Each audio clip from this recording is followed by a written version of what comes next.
So my book is The Beautiful Between. It's the story of Connelly Sternin, whose father died when she was 2 years old, and she doesn't know how. And it's the journey she takes to find out. So at this point in the story, Connelly has been befriended by Jeremy Cole.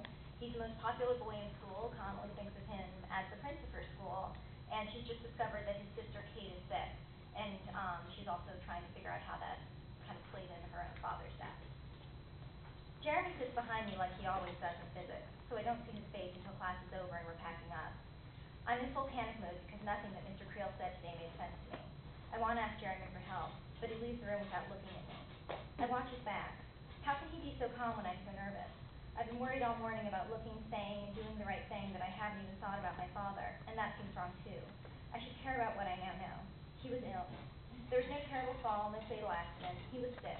He was sick, and I think that the only reason Jeremy sought me out in the lunchroom that day was because whatever my father had is like whatever Kate has, and Jeremy thought there might be some wisdom I could impart about how you get through the death of a loved one.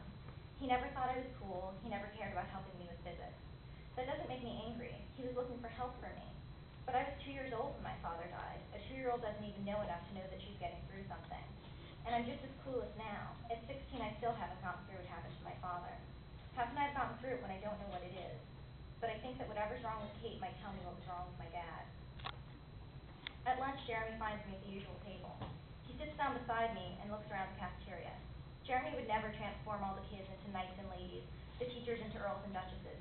He'd never understand if I told him that I give the different teachers' lounges names like the earldom of literary grace or the duchy of scientific dresses. He doesn't see a royal court.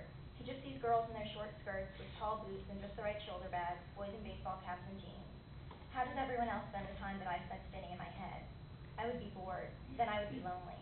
You look freaked out in physics today, Jeremy said finally. I'm relieved, both for the help he's offering and because this is a topic I know how to talk about. Oh God, I really was. I didn't know what was going on.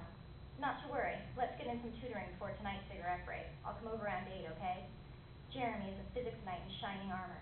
Okay. Later, Sternin. After school, I change into my pajamas and lie on top of the blankets on my bed. They never deal with emotional complexity in fairy tales. Like, how did Cinderella forgive her father? Not for dying, but for not putting her first when he chose the woman he would marry. How did Snow White deal with knowing that her beauty led another woman to such madness?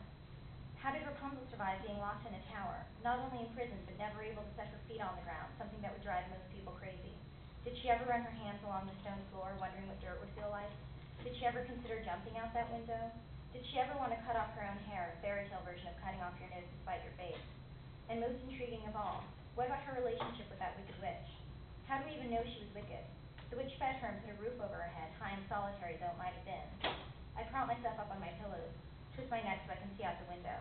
We're 10 floors up, and my bedroom looks out onto Madison Avenue. Sometimes, from this window, I can see my mother coming home from one of her lunches, a walk, the supermarket. Sometimes we go to the market together. But whenever I'm not with her, she still picks up exactly the foods I want. I never have to tell her. She knew when I switched from regular Coke to Diet Coke and started buying it for me. She notices when we're running low on cereal, even though she doesn't eat it, and always makes sure there's a fresh box and non-expired milk. Maybe the witch thought she was protecting Rapunzel, not punishing her. Maybe she thought that if Rapunzel was locked away, no one could ever hurt her. Maybe the witch kept Rapunzel because she loved her, because she was scared that if other people could get to Rapunzel, they would hurt her.